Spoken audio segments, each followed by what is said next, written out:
Biofloc तकनीक की जान है इसका फ्लॉक। ये ना सिर्फ पानी को साफ रखता है बल्कि हमारी मछलियों के लिए प्रोटीन से भरपूर कुदरती आहार भी तैयार करता है। इसे सही ढंग से बनाना ही सफल मछली पालन की पहली सीढ़ी है। दीदियों, ये फ्लॉक हमारी मछलियों का सुरक्षा कवच है। ये छोटे छोटे जीव पानी की गंदगी को साफ करते हैं और मछलियों को तंदुरुस्त रखते हैं। बस याद रखिए, इसे तैयार करने का तरीका एकदम सटीक होना चाहिए।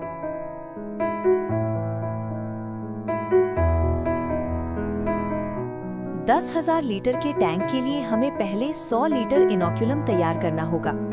एक टब में साफ पानी लेकर उसमें 2 किलो तालाब की मिट्टी, 1 ग्राम यूरिया और 20 ग्राम मोलासिस या गुड़ या आटा मिलाएं। 24 से 48 घंटे तक लगातार हवा देने से आपका जोड़न तैयार हो जाएगा।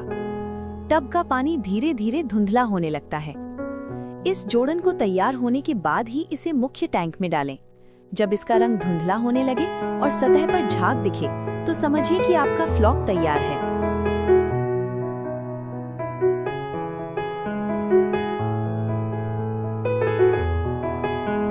अगर आप सीधे टैंक में फ्लॉक तैयार कर रही हैं, तो पानी भरने के बाद 24 घंटे एरेशन दें। फिर इसमें 17 किलो नमक और 600 ग्राम कैल्शियम कार्बोनेट मिलाएं। यहाँ पीएच का ध्यान रखना जरूरी है। अगर पीएच 7 से कम हो तो बुझा चूना डालें और 8 से ज्यादा हो तो 1.5 लीटर मोलासिस यानी गुड़ मिलाएं।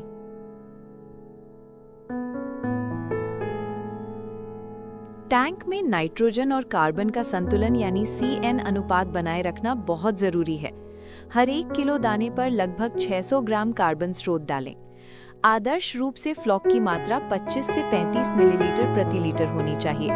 दीदियों, अगर फ्लॉक 30% से कम हो जाए तो प्रोबायोटिक्स और मोलासिस यानी गुड़ बढ़ा दें, और अगर ये 30% से ऊपर चला जाए तो 10-20% पानी बदल दें।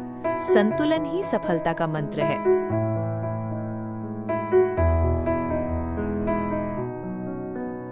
अब समझते हैं जल प्रबंधन का महत्व।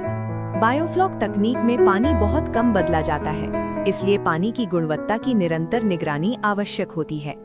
सही जल प्रबंधन से उत्पादन बढ़ता है, मछलियों में रोग कम होते हैं और लागत में कमी आती है। बायोफ्लॉक टैंक में तापक्रम 25 से 32 डिग्री सेल्सियस, घुली ऑक्सीजन 4 मिलीग्राम पर लीटर या ppm से अधिक, pH 7.5 से 8.5, TDS 600 ppm और अमोनिया 1 ppm से कम होना चाहिए। तापक्रम प्रबंधन के लिए शेड नेट का उपयोग करें, एरेशन सिस्टम लगातार चालू रखें और अत्यधिक ठंड या गर्मी में पानी का स्तर बढ़ाकर रखें। ऑक्सीजन प्रबंधन बायोफ्लॉक की सफलता की कुंजी है। टैंक में 24/7 एरेशन देना अनिवार्य है और ऑक्सीजन की मात्रा हमेशा 5 मिलीग्राम पर लीटर से अधिक होनी चाहिए। अमोनिया नियंत्रण के लिए फ्लॉक का अच्छा विकास, कार्बन स्रोत और जलीय प्रोबायोटिक्स का सही उपयोग अत्यंत आवश्यक है। इस प्रकार यदि फ्लॉक की सही तैयारी और जल प्रबंधन किया जाए तो बायोफ्लॉक प्रणाली में बीमारियों से बचा जा सकता है, साथ ही कम लागत में अधिक आय सुनिश्चित की जा सकती है।